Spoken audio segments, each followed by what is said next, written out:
porque aí tem um negócio interessante até da gente falar, cara. Boa parte da ufologia, ela se baseia em relatos, entendeu? Boa parte é baseada em relato. Tá. E aí é o seguinte, qual é o grande problema de um relato? O problema de um relato é que é uma pessoa falando pra você algo que ela viu. Por exemplo, eu duvido que a pessoa viu tal coisa? Eu não duvido, cara. Eu não duvido. Você chegar pra mim e falar assim, Sérgio, saí aqui na rua, eu olhei pro céu e tinha uma bola laranja voando aqui em cima da Avenida Paulista. Eu não duvido que você tá falando.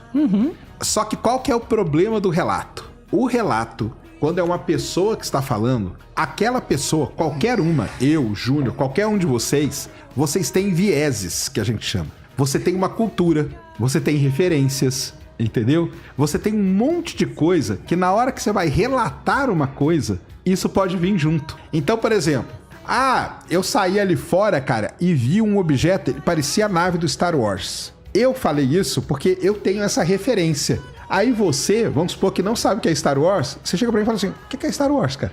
Você nunca viu? Não, é um filme. Então, eu tenho referências que na hora que eu vejo tal coisa, eu acabo relacionando. Por isso que relato é muito complicado. Aí você falou pra mim um negócio. E aí o pessoal falou que era Nossa Senhora. Por quê?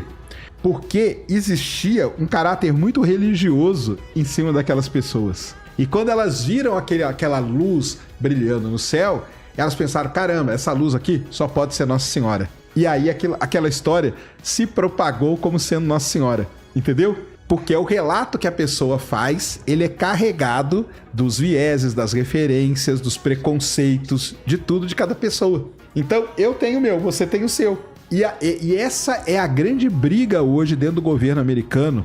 Num relatório de 2022, ele falou o seguinte, nós temos que dar um jeito de unificar o relato. Qual que é o problema de unificar o relato? Então, eu vou pegar o exemplo dos pilotos aqui no Brasil, em 2022 mesmo, indo para Porto Alegre, vários pilotos diferentes começaram a relatar a mesma coisa.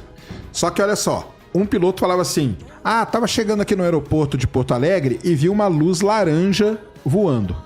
Como que ela era? Não, ela era uma bola. Aí você conversava com outro piloto, não, eu vi, era um triângulo vermelho.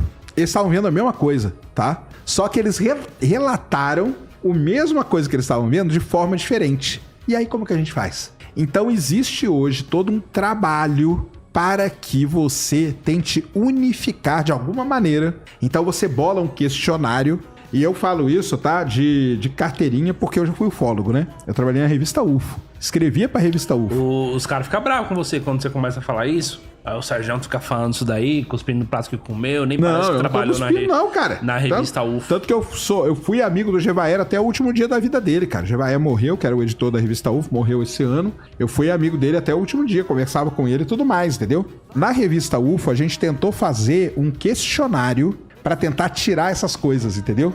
Então a gente bolou de alguma maneira ali perguntas que iam tirando isso. E aí no final, por exemplo, se a bola era vermelha, eu ia falar a mesma coisa que você, que é outra pessoa.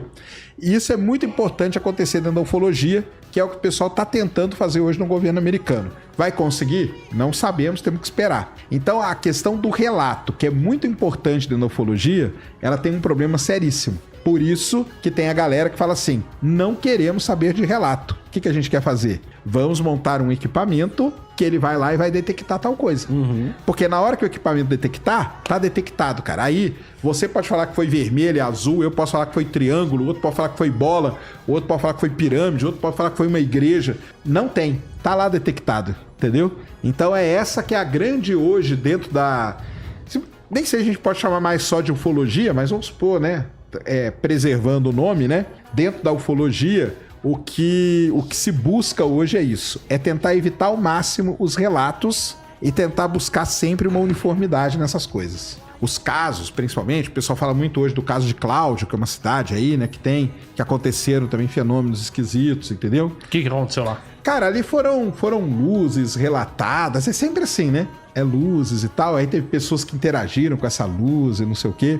Tem aquele caso famoso também de que... Como que é? Acho que é esse que é o de Cláudio, né? Que ele tava... O cara viu a luz começou a perseguir o cara entrou dentro de casa e fechou a porta. A luz veio e matou, só que ela não queimou o chão, não queimou nada. Tipo, a pessoa meio que desapareceu, ela foi meio que vaporizada, sabe? Ninguém nunca achou essa pessoa, nunca ninguém achou nada e ficou esse negócio aí por aí. E aí, como que se explica isso? Entendeu? Será que ele viu uma luz mesmo? Será que ele não tava vendo alguém que tava vindo atrás dele? Tipo, um inimigo dele. Tava vindo atrás dele com uma lanterna, correndo na noite no meio do mato? Você acha que é uma luz indo atrás de você. O cara matou ele, levou o cara e enterrou ele em algum lugar, entendeu? Só que aí tem um buraco lá no teto. É meio isso, né, cara? Eu não sei exatamente o caso Cláudio, não. Quem estuda ele a fundo é o Edson Boaventura, entendeu? Mas esse por aí. Esse caso, Cláudio, Por que Cláudio? É porque é o nome da cidade. Ah, o nome da cidade. É o nome da cidade. Já teve algum caso assim que a pessoa foi abduzida? Não, aí tem relatos, né, cara? Tem muitos de abdução. Muitos, velho. Muitos relatos mesmo.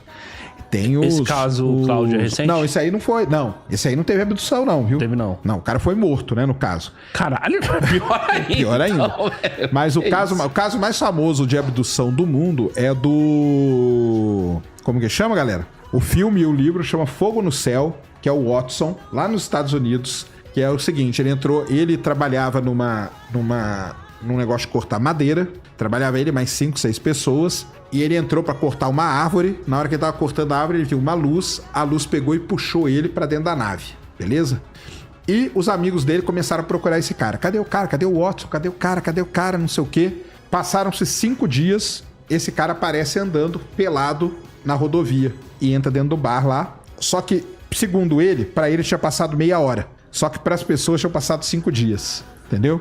Aí ele começa a relatar, ele fala que ele foi abduzido, que ele teve até relação sexual com os alienígenas, entendeu? Que fizeram experimentos Deixaram com ele pelado não foi à toa, né? Então. E aí largaram ele lá depois e tal. Esse cara teve no Brasil recentemente. Recentemente ele teve no Brasil. E... Vamos lá, qual é o problema? Dizem que ele tinha problema com bebida e ele dava uns sumiços, assim, de vez em quando mesmo, sabe? Então, fica... o problema da ufologia é esse, cara. Porque sempre tem um negócio que... Entendeu? Eu só tô imaginando se a moda pega. Todo mundo que sumir por 5 dias do trabalho foi abduzido. Então, aí tá. Aí quando você chegar bêbado em casa, não, foram os alienígenas. Foi alienígenas, isso aí. Então, esse que é o problema. Então, a ufologia tem essas coisas, né? Eu trabalhei muitos anos com ufologia. Muitos anos. E eu tenho muitos casos mesmo. Eu trabalhei numa época que virou moda na ufologia, na década de 90, o seguinte. Lembra que eu falei que o problema é o relato, né? Então a gente descobriu uma maneira de saber se a pessoa tá mentindo ou não, que era a tal da hipnose regressiva. Sabe o que é hipnose regressiva, né? Levo você num médico, o médico faz uma te hipnotiza, e hipnotizando você, ele consegue fazer você regredir no tempo. Então vamos supor que você chega pra mim e fala assim, Sérgio, cara, eu fui abduzido, cara. Eu tava andando ali na minha fazenda um dia, passou... Que dia que foi? Foi dia, 10 de fevereiro. Passou uma nave, a nave me pegou, me levou pra dentro dela e tal. Falei, topa fazer uma hipnose regressiva? Aí você fala, topo. Aí a gente vai lá. Se tivesse acontecido mesmo, o médico ia fazer você voltar pro dia 10 de fevereiro e você ia contar exatamente, sem mentir, o que aconteceu. Isso que era o lance. Isso aí ficou muito famoso na década de 90, a ponto do tribunal na Inglaterra usar isso no caso de crimes, entendeu? Pra pegar o cara, pra fazer o cara confessar, fazia ele confessar ele sendo hipnotizado, porque aí não tem como ele mentir. Essa era a ideia do negócio. Muito bem. Eu tinha vários casos, muita gente chegava pra mim e falava, pô, cara, eu tive contato, eu visei a nave, não sei o que e tal. E eu levei pessoas pra fazer hipnose regressiva, entendeu? E qual que é o problema, cara? O problema é que foi triste pra caramba, porque eu descobri, na verdade, traumas terríveis que as pessoas tinham. E aí eu parei, entendeu? Então, na verdade, por exemplo, uma das pessoas que eu levei, ela era abusada pelo pai, sexualmente. Só que aí, depois que o pai abusava da pessoa, ele falava assim, se vierem te perguntar, você fala que foram os ETs que vieram aqui, tá? Eles entram no seu quarto e tal. E era exatamente o que a pessoa contava, entendeu? Igual eu falei, quando volta, você pode acessar coisas ali na mente que estão guardadas porque sua mente quis guardar, entendeu? E aí a pessoa ficava, não, é meu pai que tá aqui, meu pai diz que me ama, pá. Cara, os negócios terríveis, aí eu larguei de mão disso aí, entendeu? Larguei de mão disso aí, porque a pessoa volta, só que aquela é como se você...